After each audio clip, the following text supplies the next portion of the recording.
Hello learners, welcome to our channel ed with Pawan. I hope आप लोग सभी का अच्छे होंगे। आज का हमारा जो टॉपिक है वो क्लास 11 से रिलेटेड है, इंग्लिश कोर। ठीक है, ध्यान दीजिएगा। कोर सब्जेक्ट प्रोजेक्ट रेल का जो आप लोगों का एग्जामिनेशन हुआ था अक्टूबर मंथ में, दुर्गा पूजा से पहले, तो उसी से रिलेटेड क्वेश्चन आंसर्स का आज हम लोग डिस्कशन करने वाले हैं। ठीक है, और आप लोग नोटिस कीजिएगा, ध्यान दीजिएगा, जब यदि आप लोग हमारे चैनल को रेगुलर देखते हैं तो इससे रिलेटेड जो हम लोगों ने जो ये इस चैप्टर का जो भी मल्टीपल चॉइस क्वेश्चन से रिलेटेड वीडियोस अपडेट किए थे, उससे मैक्सिमम क्वेश्चंस पूछे गए हैं। ठीक है, तो आप लोग रेगुलर हमारे चैनल पर बने रहिएगा। ठीक है, question number 1, who discovered Toots tomb and when. पूछ रहा है कि जो टूट का मकबरा है, कब्र है, उसकी खोज किसने की और कब की। ठीक है, तो इतना तो पता होगा आप लोगों को कि वो हॉवर्ड कार्टर थे। ठीक है, लेकिन यहाँ पर देखिएगा दो डेट मेंशन किया हुआ है, तो आप लोगों को मे बी कन्फ्यूजन हो सकता है। तो right answer is Howard Carter in 1922। This is the right answer. Okay, next question number 2, what name did Amenhotep 4 change to. ठीक है, किंग टू चैप्टर से ही है। आमेनहोटेप 4 ने अपना नाम क्या चेंज करके रख लिया, तो इन्होंने अपना नाम जो है वो चेंज किया आखेन एटेन। ठीक है, यहाँ देखिएगा लास्ट में आपका एटेन वर्ड आ रहा है। ठीक है, एटेन जो है वो किस लिए चेंज किया, वो सन गॉड को मानता था, सन डिस्क की पूजा करता था, और इसीलिए उसने अपना नाम आमेनहोटेप से आखेन एटेन अपना नाम रख लिया। एटेन यानी सूर्य देवता। ठीक है, next question number 3, how did Carter remove the resins. ठीक है, किंग टूट का जो बॉडी था, मकबरा था, ठीक है, तो उसमें जो उसको कवर किया गया था वो किससे किया गया था, रेसेंस से। ठीक है, रेसेंस क्या होता है आप समझ लीजिए, किशमिश। ठीक है, तो किशमिश देखिएगा सूख कर एकदम कड़ा हार्ड हो जाता है। ठीक है, तो उसी तरह से टूट का बॉडी में भी जो था वो रेसेंस से पूरा एकदम हार्ड हो गया था। ठीक है, तो उसको रिमूव करने के लिए जो है किंग टूट ने क्या उपाय, हॉवर्ड कार्टर ने क्या उपाय लगाया। ठीक है, कार्टर ने तो क्या उपाय लगाया, with the help of chisel and hammer, with the help of chemicals. ठीक है, चीजल हैमर यानी हथौड़ी छेनी से, या फिर केमिकल वगैरह का यूज़ किया, या फिर मशीनरी की मदद से, या फिर with the help of man power. तो इसका राइट आंसर हो जाएगा with the help of chisel and hammer. ठीक है, यानी कि उसने छेनी हथौड़ी का सहारा लिया, मतलब धीरे धीरे ठोक ठोक करके उसके बॉडी से रेसेंस को हटाने के लिए। Okay, next 4, when was the mummy examined in X-ray by the anatomy professor. Anatomy professor के द्वारा जो है किंग टूट की मम्मी का एक्सरे कब किया गया।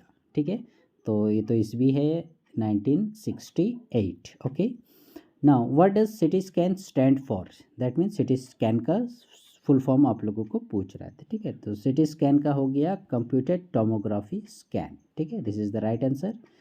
नाउ क्वेश्चन नंबर 6 क्या बोल रहा है, when was Toots body taken back in his tomb after CT scan.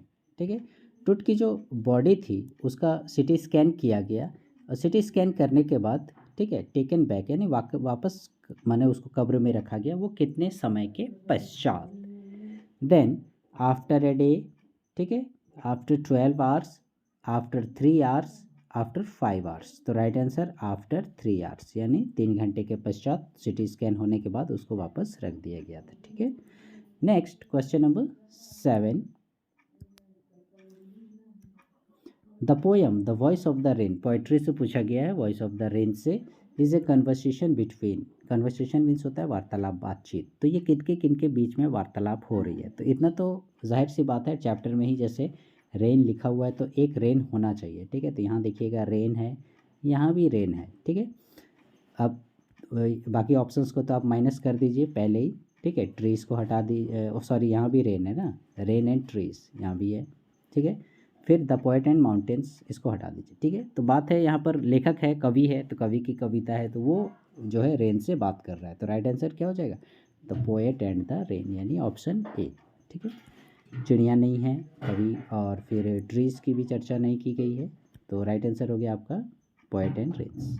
8, what is the cemetery of Tut called, यानी टूट की जो सिमेट्री थी जहाँ उसे दफनाया गया था, ठीक है, वो उसको क्या कहा जाता है। ठीक है, तो उसको कहा जाता है वैली ऑफ द किंग्स। ठीक है, right answer option number A. That means जहाँ उसके बॉडी को दफनाया गया था वो एक्चुअली में क्या था, बहुत सारे जो फ़ाराओ थे, इजिप्टियन किंग्स वगैरह थे, उनको वहीं पर दफनाया जाता था, ठीक है, कब्रों में, ठीक है। वहाँ मतलब आम पब्लिक के लिए वहाँ जगह नहीं थी, जितने बड़े बड़े जो राजा लोग वगैरह थे उन लोग को वहाँ दफनाया जाता था, इसलिए उसको राजाओं की घाटी कहा जाता था, valley of the kings. Okay, ये 9, what does the rain reply to the poet's question who are you, ठीक है।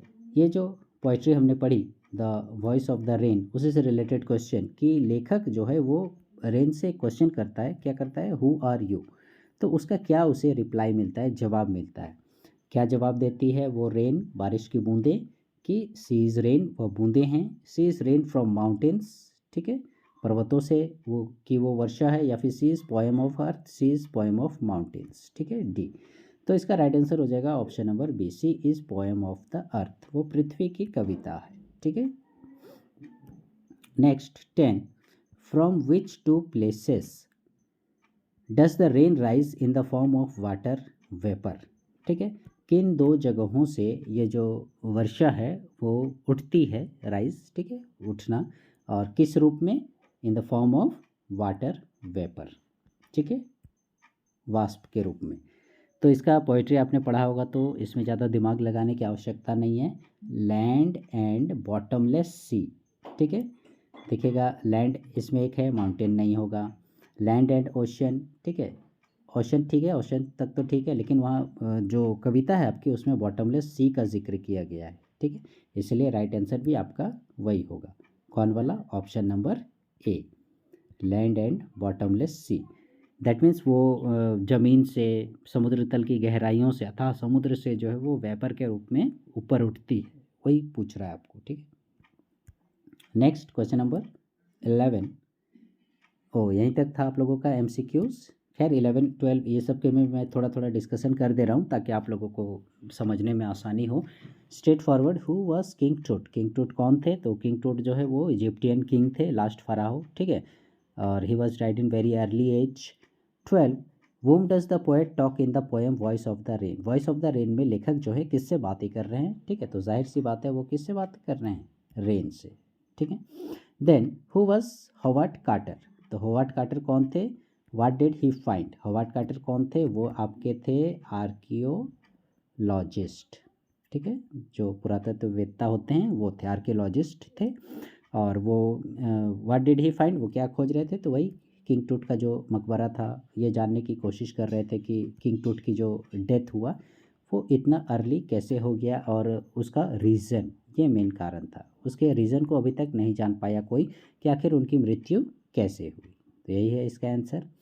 नेक्स्ट है 14, ठीक है, आप लोग देखिएगा यहाँ मार्क्स दिया हुआ है तो उसी के अनुसार आप लोगों को लिखना है, ठीक है, छोटे मार्क्स के लिए छोटा आंसर और बड़े मार्क्स के लिए बड़ा answer. Next question, what question does the poet ask to the rain, what reply does he get, ठीक है, लेखक ने रेन से क्या पूछा और उसका उसे क्या जवाब मिला, तो वो क्या पूछता है, हु आर्ट दाउ, ठीक है, तुम कौन हो, तुम्हें किसने बनाया, तो बोलती है मैं वॉइस ऑफ द रेन हूँ, ये सब रिप्लाई और मिलता है और लेखक उससे क्वेश्चन पूछता है, ठीक है। Next 15, what problem did Carter face when he reached the mummy of King Tut, Carter ने क्या मुसीबतें झेली, परेशानियों का सामना किया जब वो किंग टूट की मम्मी के पास पहुंचा, ठीक है, डेड बॉडी के पास। What did he find a way out, और इसका उसने कैसे छुटकारा पाया, ठीक है, तो उसने देखा वो किंग टूट का मम्मी के पास पहुंचा, तो इसमें देखोगे बहुत सारी चीज़ें आती हैं, जैसे एक होता है, शुरू में ही आप लोगों को बतलाया गया होगा कि पूरा जो है ज़ोर ज़ोर से एकदम हवा चलने लगी थी, ठीक है, पूरे एकदम काले बादल पूरा छा गए थे, बालू पूरा उड़ रहा था, ठीक है, सब तरफ जो है आपका बालू वगैरह उड़ रहा था, तो ये सारा चीज़ हो गया। दूसरा चीज़ जो है बालू उसके बॉडी में चले जाने की वजह से मम्मी का, ठीक है, मम्मी का बॉडी में सैंड, क्योंकि हवा आने लगी थी तो वो क्या किया था, तो उसने क्या किया था जो है बहुत बड़ा बड़ा ये क्या बोलते हैं, पंखा, फ़ैन लगा दिया था उस बालू को हटाने के लिए, ठीक है, तो ये सारी दिक्कतें हैं, उसका बॉडी पूरा किसमिस से हार्ड था, ये सब है परेशानी। Then how does the rain justify its claim I am the poem of the earth, लेखक जब पूछता है उससे कि तुम कौन हो, वो बोलती है कि मैं पोएम ऑफ द अर्थ हूँ, तो ये कैसे जस्टिफाई करता है? That means you have to describe the whole process of the rain, ठीक है। वर्षा कैसे होती है इसका आपको पूरा प्रोसेस बताना है। दैट मीन्स जैसे लैंड है, ठीक है, यहाँ क्या है, सी है, यहाँ से ये क्या होता है, वेपर बन के ऊपर उठती है, ऊपर जाके बादलों में ये संघनन की प्रक्रिया होती है और फिर वहाँ से बारिश की बूंदें बनकर गिरती है। दैट मीन्स क्या, एक पूरा चक्र बनता है, तो इसलिए उसने वॉइस ऑफ द रेन कहा है। तो that is the answer you have to mention in this for this question. Okay, so learners, ये थे आप लोगों के लिए इंपॉर्टेंट एमसीक्यूज़ और डिस्क्रिप्टिव टाइप क्वेश्चंस के सॉल्यूशंस। आई होप आप लोगों को पसंद आया होगा। कमेंट सेक्शन में आप लोग मेंशन ज़रूर कीजिएगा। So learners, please wait for the next video and stay connected with our channel ed with Pawan, and please like share subscribe our channel. Thank you.